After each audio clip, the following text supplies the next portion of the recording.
Hey there, kids. Folks call me the Curious Fox because I'm curious about stories. Today's story is about a scarecrow. Why don't you have a seat and I'll tell you all about it. Once there was a scarecrow on a little farm up a hill, wearing patched clothes of red and black cotton twill. Little that the farmer knew, his scarecrow is not like any other. His is a friendly one, who welcomed the farm pesters. He doesn't have a heart to scare the creatures in need of helping. He always felt bad for the poor little ones who were starving. When squirrels came to this farm, they were digging around the mowed soil wildly. But instead of scaring them away, the scarecrow said to them politely, "Hello, my little friends. It seems you are starving. The crop right next to the mowed soil you are digging are potatoes that are a few months old and slow in growing. They are young and little in size, but it would be enough for a mouthful bite." The family of squirrels were surprised. They immediately followed the scarecrow's advice. They dug out the baby potatoes and ate heartily. They thanked their new friend and left the farm safely and happily. The farmer was a little late. He came out to see his potatoes missing. How could the squirrels know exactly where to dig? No one was there but the hayman he built. A few days after, the rabbits came, hopping all over the cabbage lane. They were wild and in a hurry, stomping the plants with their long and big feet.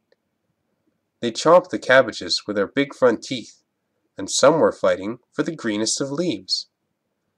This busybody colony were a little careless. They did not notice that the farmer was done with his rest.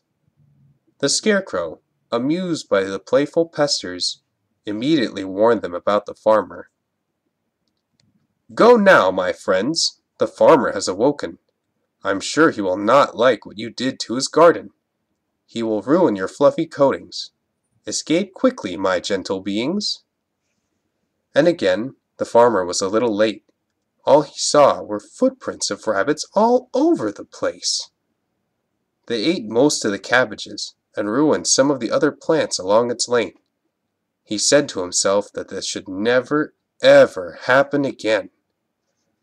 He guarded his farm tirelessly, along with a scarecrow and his trusty rifle.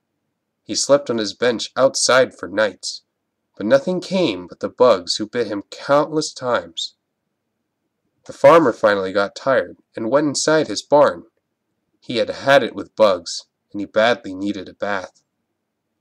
Just when the farmer was no longer on watch, an unwanted visitor came to taste the fruits of his plants. A group of fruit bats came, swarming over the strawberry lane. They descended on the fruits with such enthusiasm. The bright red strawberries really attracted them.